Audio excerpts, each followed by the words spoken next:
একদিন আগে থেকেই যেহেতু সমঝোতা চুক্তি স্বাক্ষর হয়েছে, ট্রাম্প স্বাক্ষর করেছেন আর মাসুদ পেজেশকিয়ান ইরানের প্রেসিডেন্ট স্বাক্ষর করেছেন।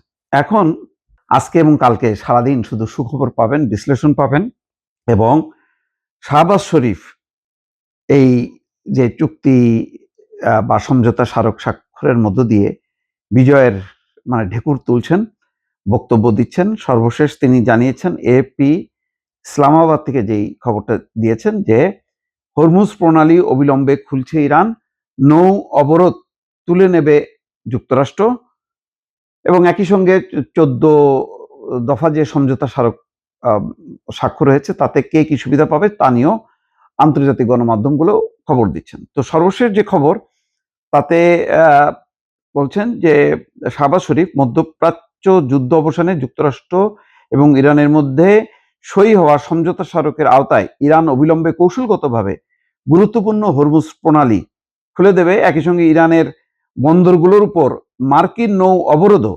তাৎক্ষণিকভাবে প্রত্যাহার করা হবে। বৃহস্পতিবার পাকিস্তানের প্রধানমন্ত্রী শাহবাজ শরীফ সামাজিক যোগাযোগ মাধ্যম এক্সে দেওয়া এক পোস্টে ঘোষণা দেন। শাহবাজ শরীফ বলেন, এই সমঝোতা স্মারক অবিলম্বে কার্যকর হবে। এর প্রথম পদক্ষেপ হিসেবে ইরান তাৎক্ষণিকভাবে হরমুজ প্রণালী খুলে দেবে এবং যুক্তরাষ্ট্র তাদের নৌ অবরোধ তুলে নেবে এবং সেটা হয়তো আর শুক্রবারের জন্য অপেক্ষা হবে না, আজকে থেকেই হয়তো সেটি কার্যকর হওয়ার একটা চিত্র দেখা যাবে। শাহবাজ শরীফ নিশ্চিত করেন, কাতারের সহায়তায় পাকিস্তান আগামীকাল শুক্রবার সুইজারল্যান্ডে একটি অনুষ্ঠানের আয়োজন করতে যাচ্ছে। দেখেন, পাকিস্তান কিন্তু এর মধ্য দিয়ে একটা বিশ্বে তার যে কূটনৈতিক অবস্থান সেটা কিন্তু তুলে ধরলো, কত পিছায় আছে পাকিস্তান অর্থনৈতিক নানান সূচকে।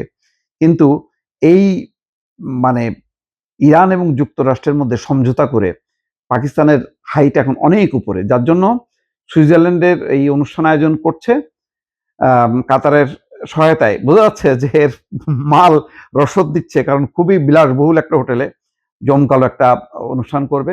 কাতার হয়তো এর খরচ মেটাবে।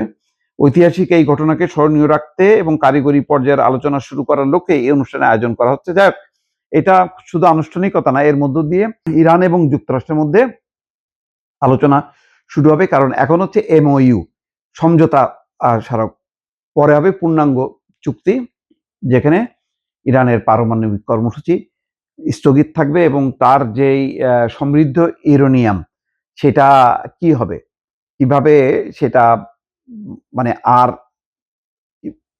এগোবে না, সেই ব্যাপারে একটা কার্যকর আলোচনা এবং চুক্তি হবে, সেটা হবে ফাইনাল চুক্তি। এখন এই সমঝোতার মাধ্যমে কিছু সুবিধা, যেমন পারস্পরিক অবরোধ, হরমুজ প্রণালীর উপর ইরানের অবরোধ ইরান তুলে নেবে, আর হরমুজ প্রণালীর বাইরে নৌ অবরোধ যুক্তরাষ্ট্র তুলে নেবে এবং জব্দ সম্পদ ছাড়া শুরু হবে, অর্থনৈতিক নিষেধাজ্ঞা আংশিক প্রত্যাহার হবে।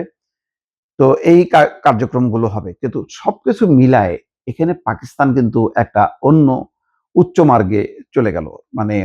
তার অবস্থান, যেখানে তার প্রতিপক্ষ ভারত সবসময় তাকে হেয় করতো, জঙ্গি রাষ্ট্র বলতো, সন্ত্রাসী রাষ্ট্র বলতো, সেই জায়গা থেকে বের হয়ে এখন এত বেশি আস্থা, ইরানেরও আস্থা পাকিস্তানের প্রতি, আমেরিকারও আস্থা পাকিস্তানের প্রতি। আবার পাকিস্তান কিন্তু ঘোর ইসরায়েল বিরোধী, এখানে কিন্তু চুপসে গেল, একেবারেই ইসরায়েলের কোনো কথা নেই।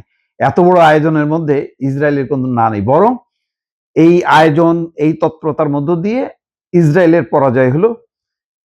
ট্রাম্প মনে দুঃখ পেলেও, কারণ তার করার ছিল না।